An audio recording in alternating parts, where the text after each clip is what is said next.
आज भगवान नंद बाबा के कंधों पर बैठ गए और पूरे गांव की सैर कर रहे, यात्रा कर रहे हैं। महाराज भगवान श्री कन्हैया जी को पूरे गांव के गोपियों ने खूब तो आज भोजन कराए, माखन मिश्री खिलाए, मुरब्बा खिलाए। शाम आए, लौट कर घर पर यशोदा मैया दूध ठंडा करके बैठी थी। दिन भर के हारे थके आएंगे बालक, दूध पिला के उनको तंदुरुस्त करके सुलाऊंगी। आज दोनों बालक लौटे, कन्हैया जी ने मैया का दूध नहीं पिया। माँ, आज तेरे दूध में कोई स्वाद नहीं है। क्यों? आज तो हमने 56 व्यंजन खा लिए गोपियों के घर में। इतना माखन, इतना मिश्री, इतना दही, छाछ, हर प्रकार का भोग लिया है मैया। तूने तो दूध के अलावा कोई स्वाद दूसरा दिया ही नहीं। एक दिन निकल गया महाराज, दूसरा दिन सुबह हुआ, मैया फिर दूध लेकर पहुंची। भगवान नहीं पी रहे। क्यों? भगवान की जीभ पर स्वाद लग गया है गांव वालों का, गोपियों का। पीछे की गली से निकल गए, गोपियों के घर खा के आ गए माखन मिश्री। दिन भर मैया पीछे पीछे घूम रही है, पर कन्हैया कहते मैया भूख नहीं है, भूख नहीं है। मैया सोच रही है 5 बार खाने वाले को आज दिन भर भूख नहीं है, कहाँ हो गया? बाद में चला कुछ नहीं हो गया है, इनका पेट भरा हुआ है, ये तो कब कब कहां खा के आ गए। तीसरा दिन हुआ, नंद बाबा के पास में भगवान फिर पहुंच गए।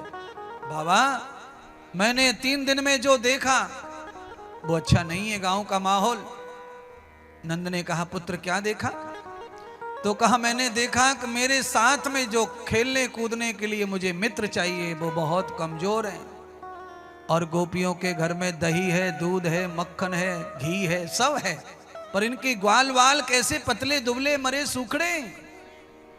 तो नंद बाबा ने पुत्र को समझाया, बेटे गोपियों के बच्चों को दूध घी नहीं मिलता, वो तो तू राजा का बेटा है हमारा, इसीलिए ले तेरे स्वागत सत्कार में उन्होंने ये खिलाया है, पर अपने बच्चों को नहीं खिलाते वो। क्यों?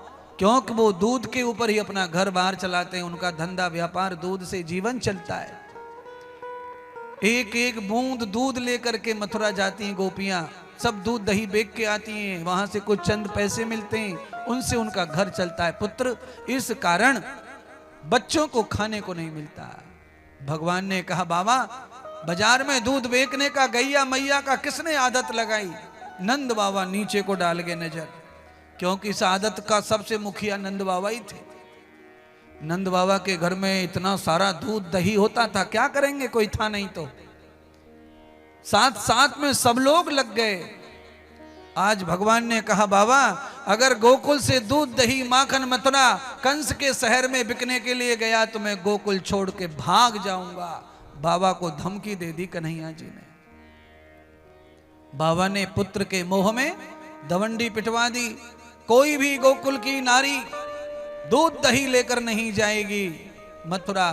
जिसके घर गृहस्थ को कुछ कम पड़ता है वो नंद बाबा के खजाने से धन अनाज सब लेके जाएं। गोपियां सब ने रोक दिया, कोई नहीं गई दूध दही लेकर। 8 दिन हो गए दूध दही नहीं बिक रहा है गोकुल का। भगवान ने मित्रों से पूछा, हे श्रीदामा, मुदमंगल, हे माधव, 8 दिन हो गए, अब तो खाने पीने को मिल रहा है दूध घी। आंसू निकल आए मित्रों के। अरे काना, तुम्हारे बाबा ने हमारी माँ को मथुरा जाने से रोक दिया, पर माँ एक बूंद दही दूध ना देती हमको। 8 दिन हो गए। तो कहा, जाता कहाँ है दही दूध? उसने कहा कि छीके पे टांग दिया है मटकियों में भर भर के, हाथ नहीं आता और खाने को नहीं देती। ऐसी लोभी हो गई है मेरी माँ, मेरी भाभी। भगवान ने कहा, ये तो बहुत खराब हो गया, बिकना बंद। और गोपियां बच्चों को नहीं खिला रही और उसे भविष्य के लिए जमा कर करके रख रही हैं। अरे भविष्य देखा किसने है? पहले आज की अच्छी पूर्ति होनी चाहिए, धर्म की, कर्म की, भोजन की, दान की। कल का कल भगवान करेंगे लीला सब। आपको भविष्य की चिंता, भविष्य का नियोजन अवश्य करना चाहिए, पर भक्तों को भूखा रख के भविष्य का निर्माण कभी होने वाला नहीं है। भगवान ने निश्चय कर लिया, ऐसे नहीं मानेंगी गोपियां। तो भगवान ने यह निश्चय कर लिया, श्रीदामा पहले तेरी भाभी को मजा चखाएंगे, आज भगवान प्रभावती गोपी के घर में सारे ग्वाल वालों को लेके चल पड़े और कहा आज हम सब लोग तेरे घर में बैठ के खाएंगे और जो भी ज्यादा माल बचेगा सब बंदरों को खिलाएंगे, तेरी भाभी का सब नशा नीचे उतार देंगे। बड़ी लोभी हो गई है। इसीलिए लोभी आदमी का धन कभी किसी के काम आता नहीं है। कोढ़ी आदमी का शरीर किसी के काम आता नहीं है।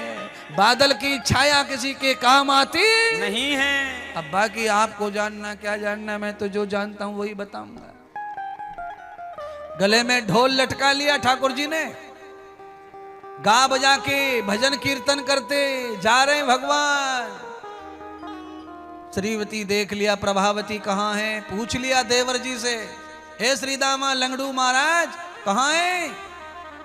तो कहा पानी भरने गई है भाभी, घर में कोई नहीं है। चलो पूरी फौज लेकर के भगवान प्रभावती के घर की ओर चल दिए।